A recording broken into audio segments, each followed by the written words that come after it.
Oh my goodness. We are on the threshold of an explosion in innovation, and crypto is symptomatic of it. The seeds for what is about to happen were planted during the 20 years that ended with the tech and telecom bubble. Those seeds have been gestating for 20 to 25 years, sometimes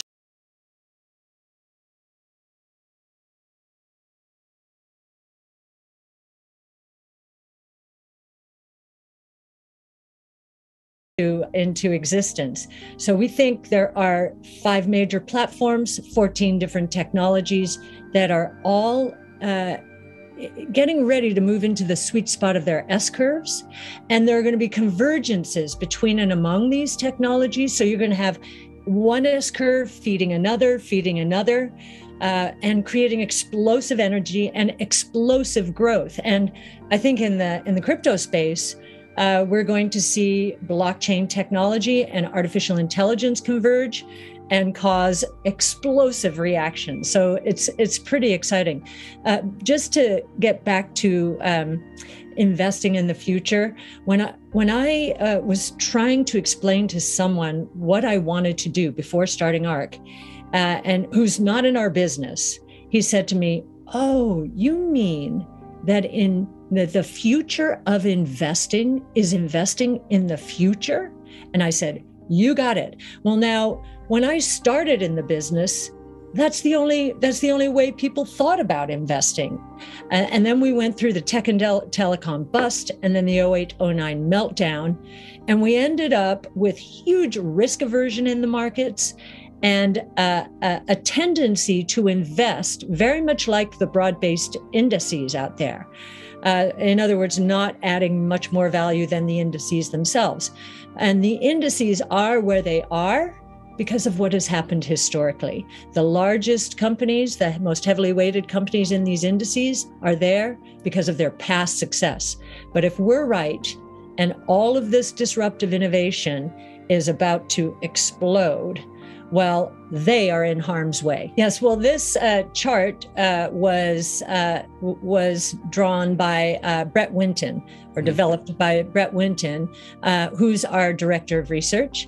And he was working with academic literature to try and understand what would be the productivity or the impact on productivity of the combination of these platforms.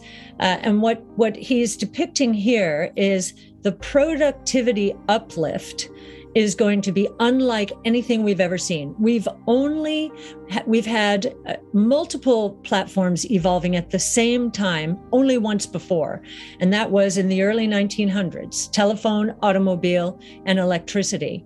And that world, that was the technologically enabled innovation of the time, and transformed our world completely. Let me put some numbers on where we are now. In 2019, when we did this chart, we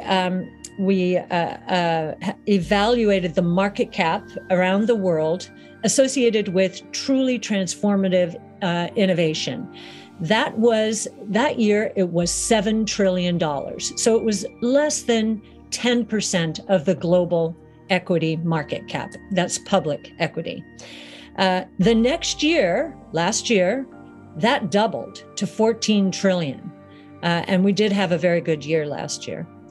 We believe that in the next 5 to 10 years, that number is going to north of $100 trillion. But what we're not saying so that's the upside. The downside will be in the broad-based benchmarks, which have been beneficiaries of the traditional world order and are now going to be disrupted and disintermediated.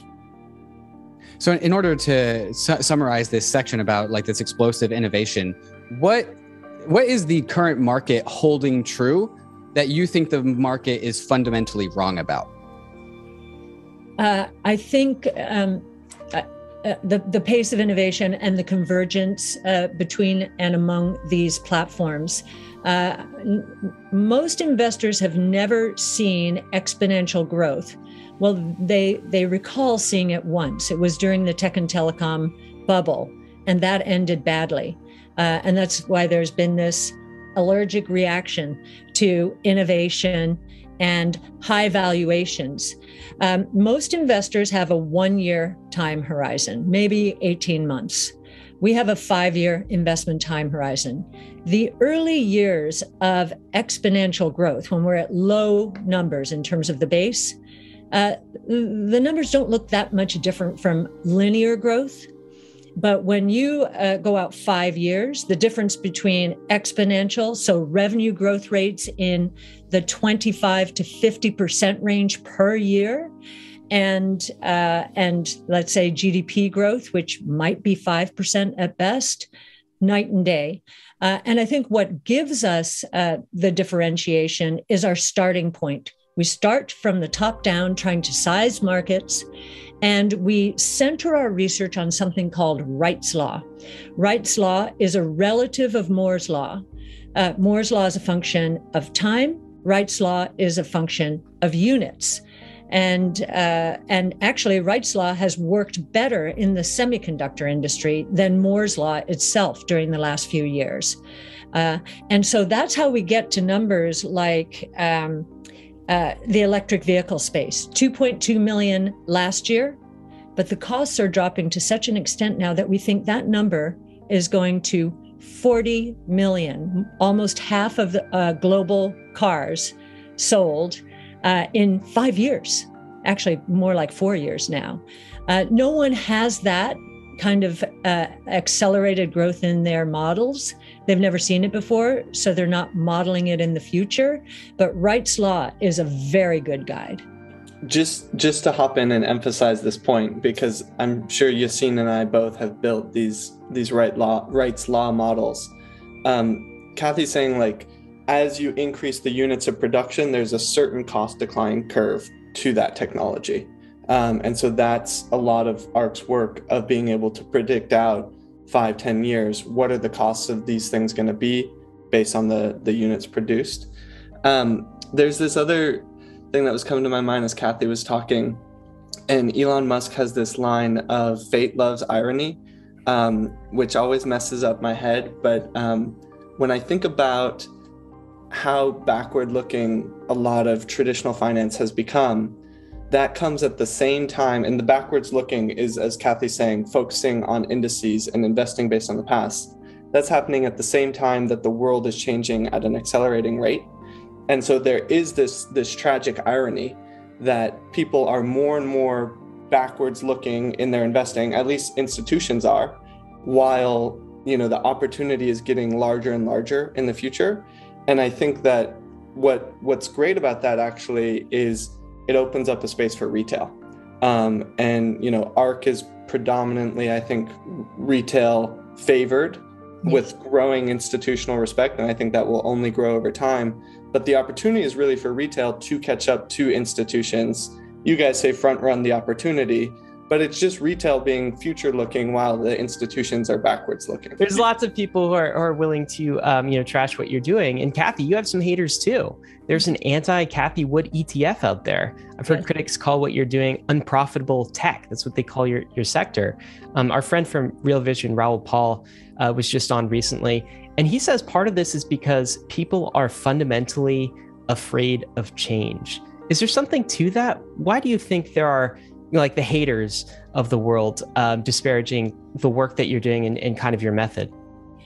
Actually, I feel very comfortable when I'm in that kind of situation. If everybody loved what we were doing and they were chasing it, I'd feel much less comfortable. So I'm kind of used to it. I've faced it actually inside the traditional world as well, as I became an otter and otter duck, and my counterparts were becoming more benchmark sensitive. So, it was kind of, it seemed like to them at least, rebellious. So are they afraid of change?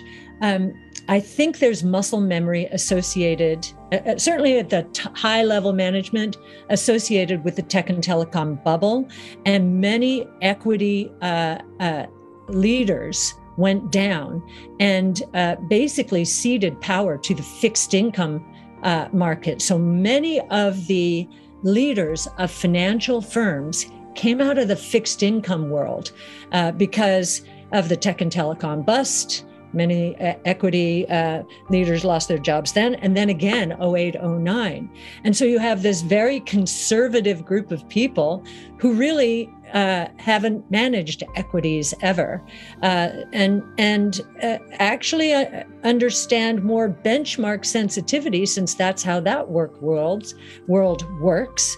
And I suppose this just seems like, again, an odd duck running around with her head cut off. They're not willing to look at the kind of research we're doing, which we provide freely out there. In fact, we provide our Tesla model, right? And to help to educate people, saying, look, we've done the research that supports these numbers. And I think the biggest surprise to me is that giving the research away, spoon feeding them with the models has not changed much. But I think it will change. We're just going to keep, if we are right, then those who are wedded to benchmarks are going to lose their jobs.